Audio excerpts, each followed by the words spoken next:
Questão número 7 do exame de suficiência 2015.2. O assunto que a gente vai comentar aqui é estoques. O comando da questão diz o seguinte, da questão número 7. Um posto de combustível comercializa por mês aproximadamente 100 mil litros de etanol. Em determinado momento, constatou um índice de evaporação de 0,5% desse produto. O Conselho Nacional do Petróleo considera normal um índice de até 0,6% de evaporação. Então, quando nós temos aqui um índice de evaporação de 0,5% de 100 mil litros, nós teríamos aqui o equivalente a 500 litros. Não é isso? 500 litros. Mas o Conselho Nacional do Petróleo considera normal um índice de até 0,6%, ou seja, até 600 litros é considerado uma perda normal. Bom, segundo a NBCT 16, revisão 1, estoques, o valor decorrente da evaporação é considerado. Então, neste caso, nós temos aqui que esta evaporação é normal, é um primeiro fator a gente analisar, ok? Vamos ver então aqui as questões, tá? Cada uma das alternativas, na verdade. Alternativa A é considerado um desperdício e não pode ser contabilizado, exceto por determinação judicial.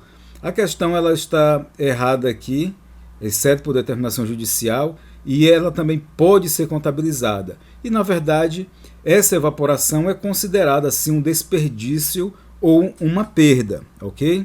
Mas a questão, a alternativa A, está errada. Vamos a B. Um passivo a ser reembolsado pelo fornecedor, visto que a evaporação é conhecida até pelo Código Tributário Nacional. Não é um passivo, faz parte já do estoque de quem vai comercializar, no caso aqui, o combustível. Também a alternativa B, errada. E a letra C é uma perda de operações descontinuadas e só pode ser contabilizada no período em que for formalmente confirmada a evaporação por meio de medição. Não é considerado uma perda de operações descontinuadas, tá? Isso aqui é uma perda no processo produtivo, uma perda do estoque, que é considerado, né, inclusive o Conselho Nacional do Petróleo considera isso como normal.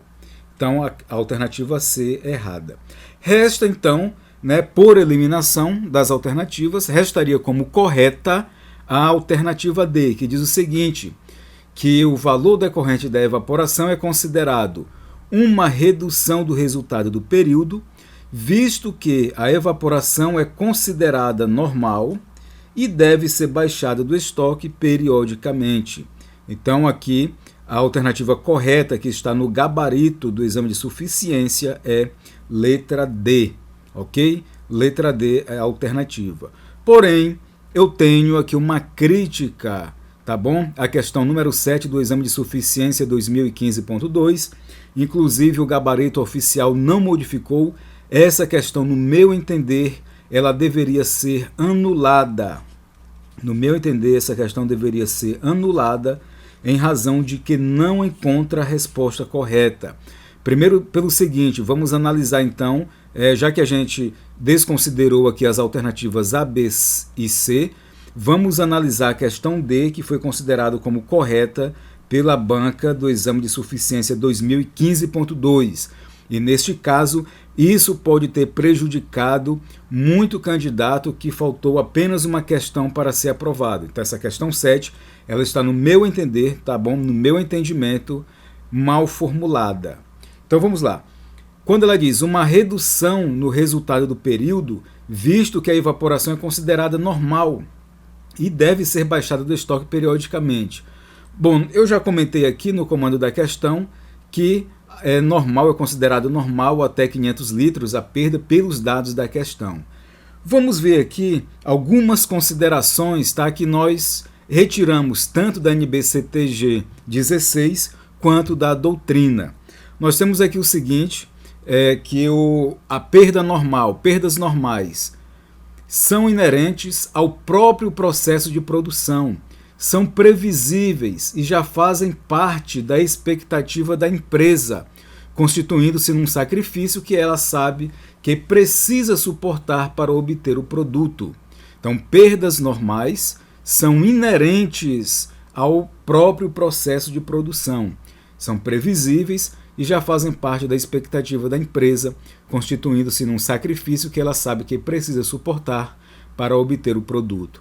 Exemplos disso: problemas de corte, tratamento térmico, reações químicas, evaporação, etc. No caso das perdas normais, o custo do material perdido fará parte do custo dos produtos fabricados ou dos serviços prestados. Então, observem isso aqui. O custo do material perdido, no caso de perdas normais, ele fará parte do custo dos produtos fabricados ou dos serviços prestados. No caso, quando nós temos perdas anormais, essas perdas anormais ocorrem de forma involuntária e não representam sacrifício premeditado. São exemplos: danificações extraordinárias de materiais por obsoletismo, degeneração, incêndio, desabamento, etc. No caso, quando ocorrem perdas anormais, essas perdas, esses valores, essa quantia, né, esse quantum do estoque, eles deixam de fazer parte do custo da produção e são tratadas como perdas do período, indo diretamente para o resultado, sem se incorporarem aos produtos.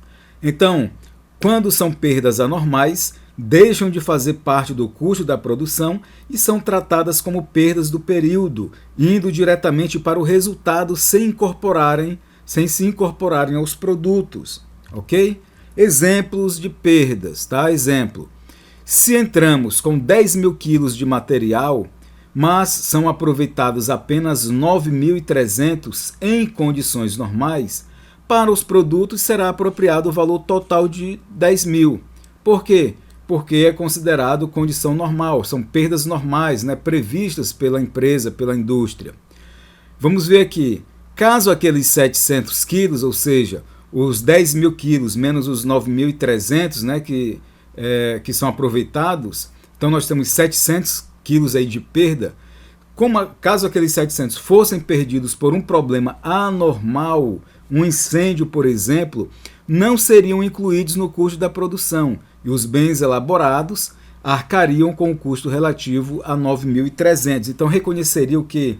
A subtração, a saída desses 700, ok? Então, seria que essa perda normal ela iria para onde? Indo diretamente para o resultado do exercício, tá bom?